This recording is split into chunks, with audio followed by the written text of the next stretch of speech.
Bonsoir, merci Yvette pour le sommaire très chargé comme vous l'avez vu dans ce 247e numéro de 973 chrono, toujours sur Guyane Première. Restez fidèles bien entendu au sport puisque c'est de cela que nous allons parler. Mais nos invités sont également présents sur ce plateau. Florence Perrault, vous l'avez entendu, vainqueur du Grand Caraïbe 2015. Marie-Emmanuelle Penn, vainqueur de la deuxième manche, cela s'est passé dimanche après-midi sur le centre équestre de Matiti. Céline Mariema, vainqueur du classement par équipe avec la sélection de Guyane. Bernard Muret, qui est le directeur technique adjoint, directeur technique national adjoint au sein de la Fédération française justement d'équitation.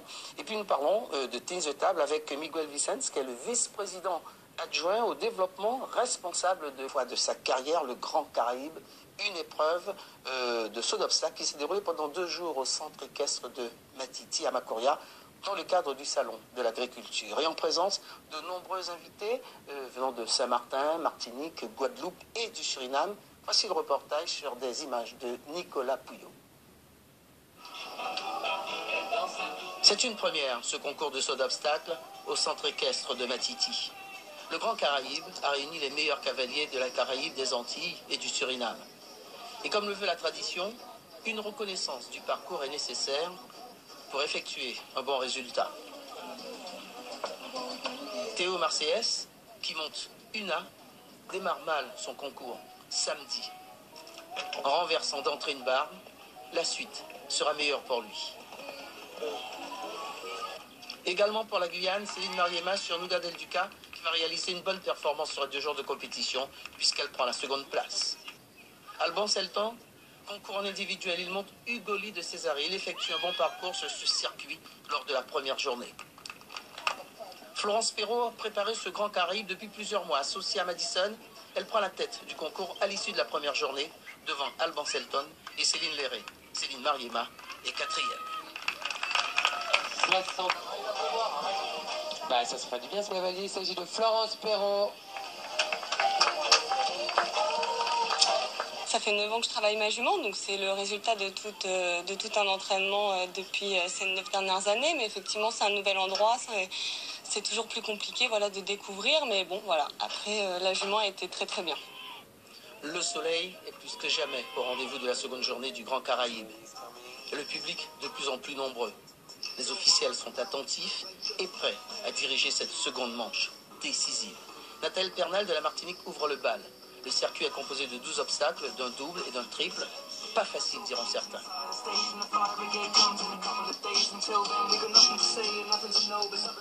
Brigitte Moreau, associée à Selector, va encaisser 12 points.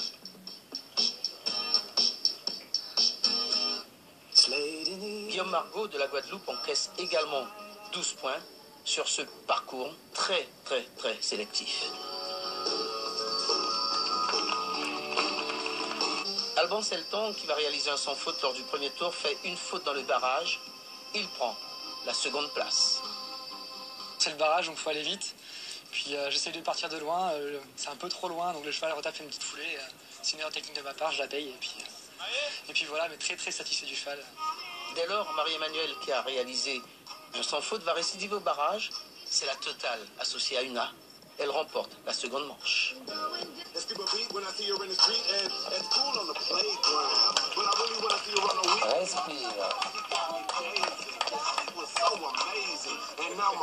Je pensais ne pas faire de sans faute parce que hier j'ai vraiment eu du mal à la monter puisqu'elle est assez rapide. Et puis aujourd'hui, j'essaie de trouver un peu les boutons et puis en fait elle est assez basique comme jument si on ne l'embête pas trop. Du coup, je suis super contente parce que je pensais vraiment pas faire ça. Au classement général final, Florence Perrault remporte le Grand Prix Caraïbe 2015 devant Céline Mariema, Agathe Corrette, Evan Godet et Marie-Emmanuelle Penn. Bravo, c'est bien. Il fallait une journée pour préparer. Oui, en fait, c'est ça. Voilà, on va lui remettre. Elle tient la moyenne. Alors Florence Perrault, félicitations, puisque c'est votre première, on l'a dit, dans ce Grand Caraïbe. Il y a une semaine, vous saviez que vous vous prépariez, alors 24 heures après, dans quel état êtes-vous ? Bah, écoutez, merci en tout cas. Et puis je suis très très satisfaite de ma jument puisque c'est peut-être son dernier concours donc, que je vais faire en Guyane puisque maintenant elle a quand même 15 ans. Donc je suis vraiment très heureuse. C'est ce qui manquait effectivement à tout ce que j'ai remporté depuis 9 ans. Depuis combien de temps vous montez justement à Madison? Eh ben depuis 9 ans, depuis que je l'ai acheté. Oui, depuis le tout début, je l'ai débourré et puis après l'a travaillé, des petites épreuves pour commencer, puis au fur et à mesure du temps, on est arrivé à ce niveau-là. Alors on découvre un petit peu ce parcours du côté de Matiti, puisque c'était en partenariat avec le Salon d'agriculture. Comment avez-vous trouvé justement ce circuit? Eh bien, écoutez, on a eu des retours positifs, on a pu avoir une bonne carrière grâce à des sponsors, grâce à Eiffage. Dans l'ensemble, tout s'est bien déroulé. Après, c'est vrai qu'il faisait quand même un peu chaud pour les chevaux ainsi que pour les cavaliers, mais dans l'ensemble, tout s'est très très bien déroulé. Alors justement, là, vous avez gagné. Qu'est-ce qu'il vous reste à faire maintenant? Eh bien, écoutez, ce qu'il me reste à faire, pourquoi pas choisir un nouveau cheval pour effectivement reproduire la même chose. Ma jument va peut-être pouliner donc, en fin d'année, donc retrouver un nouveau cheval donc, de ma jument pour ensuite arriver à faire les mêmes performances qu'avec elle. Vos autres objectifs hors de Guyane, par exemple en métropole? Écoutez, pourquoi pas. Après, c'est vrai que bon, je suis en Guyane, j'aime bien la Guyane. Après, pourquoi pas, si des occasions effectivement à un plus grand niveau se présentent, pourquoi pas y aller. Alors, Marie-Emmanuelle Penn, vous êtes bien sûr, vous connaissez bien la Guyane, la Pointe-Liberté, puisque vous avez beaucoup travaillé justement avec Florence. Alors, c'était un peu entre elle et vous. Si vous aviez réalisé une bonne performance samedi, comme elle l'a fait, eh bien, vous auriez pu remporter ce Grand Prix. Mais il se fait qu'il y a eu un classement, mais malgré tout, vous réalisez 200 fautes, qui vous permet quand même d'être bien classé lors de la deuxième journée. Comment ça s'est passé avec ce cheval que vous ne connaissiez pas? C'est Una. Una, oui. Au début, c'était assez difficile de la monter puisque je n'arrivais pas à la contrôler. Et puis le deuxième jour, ça s'est mieux passé, du coup j'étais contente. Vous avez travaillé avec elle combien de temps avant la compétition? Parce que vous découvriez un petit peu cette jument. Il y a eu la détente avant la reconnaissance où je l'ai montée pendant 10 minutes. Et puis un peu après avant de passer. Alors, je rappelle que vous êtes en vacances en ce moment en Guyane, puisque vous êtes du côté de Clermont-Ferrand, vous êtes en sport-études. Comment ça se passe pour vous, puisque vous avez quitté la Guyane au mois de septembre dernier? Ça change parce que c'est pas du tout la même chose qu'en Guyane. Moi, je suis très satisfaite de ce que je fais en France. Et, vous travaillez plus que d'habitude en sport-études. Oui. C'est quoi le programme pour vous?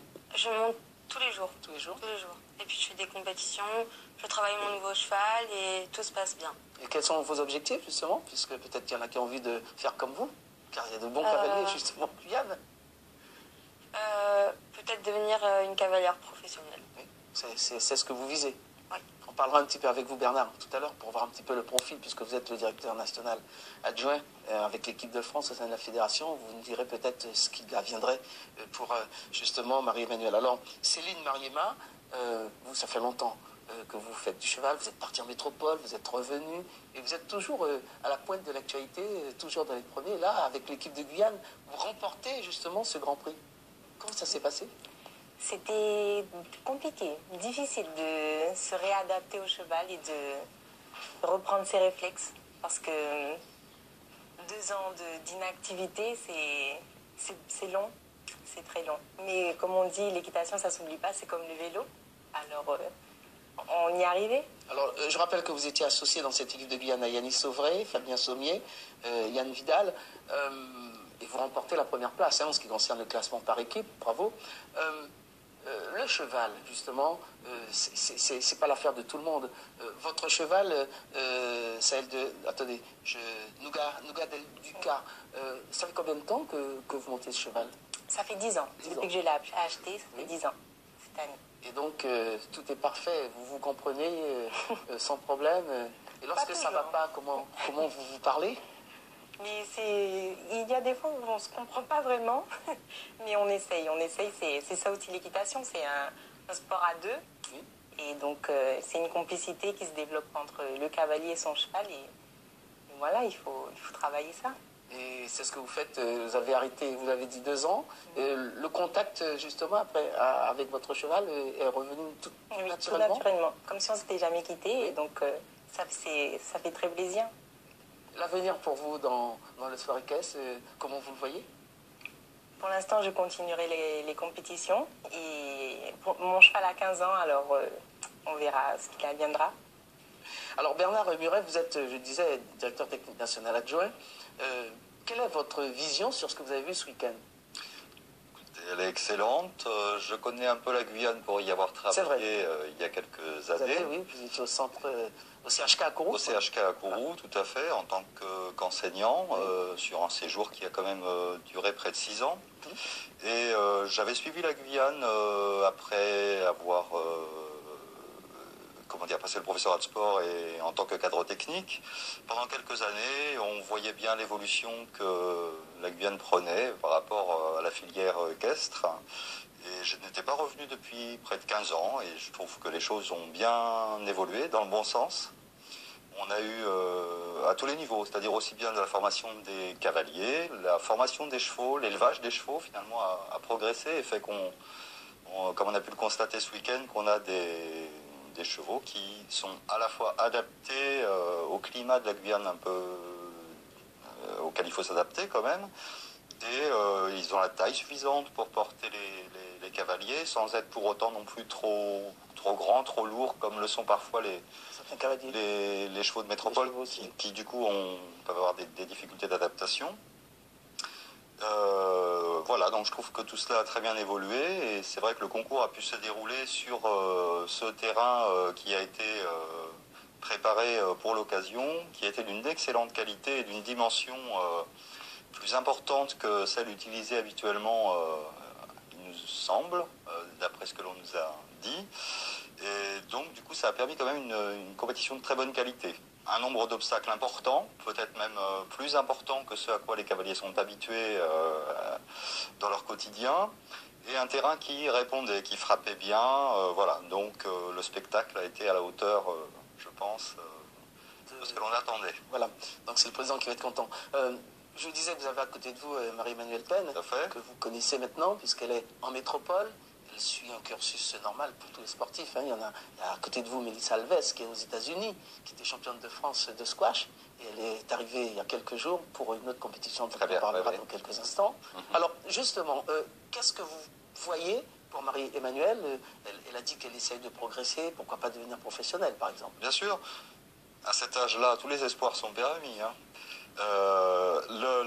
L'objectif de la fédération en mettant en place ces sport-études ou sport-études excellence, qui est le circuit dans lequel elle se trouve, c'est de proposer à des cavaliers qui ont des aptitudes déjà affirmées dans la compétition, de trouver des structures équestres avec des professionnels très qualifiés pour les emmener en compétition et les former à cheval, en partenariat avec des établissements scolaires adaptés, donc qui ont la souplesse, qui permettent une souplesse d'adaptation des horaires, des cours, etc. Bien entendu. Voilà. Donc autrement dit, réunir les meilleures conditions possibles pour permettre la progression, tant sur le plan sportif que sur le plan aussi de leur cursus scolaire ou universitaire. Chose qu'il ne faut pas négliger non plus. Les carrières en tant que sportif de haut niveau, on ne peut pas les prédire à coup sûr, donc il faut toujours essayer bien sûr d'aller chercher. Alors, justement, donc là vous la voyez dans de bonnes conditions. Bon, il faut attendre maintenant des résultats, puisque sport-études, tout à fait. Oui. Tout est lié. Oui, bien sûr. Bons résultats à l'école, aussi de bons résultats du côté sport. Tout à fait, c'est indispensable. En règle générale, on ne garde pas dans ces établissements des jeunes qui sont en décrochage scolaire, puisqu'il ne faut surtout pas que la carrière sportive soit au détriment de la carrière. Donc, c'est un vrai challenge à relever, ce qui n'est pas évident. Il y avait un double challenge, je pense aussi, c'était celui de s'adapter à ce retour à la métropole. Oui. Voilà, je pense qu'elle est tombée dans une bonne maison que je connais d'ailleurs, qui se trouve en Auvergne, qui est ma région d'origine. Et je pense qu'elle est vraiment entre les mains de professionnels de qualité qui devraient tout à fait bien la faire progresser. Merci pour le sport équestre en Guyane, merci en tout cas pour ces cavaliers, ces cavalières qui sont là, qui réussissent vraiment et qui font honneur à leur club et à la Guyane en particulier. Nous allons rester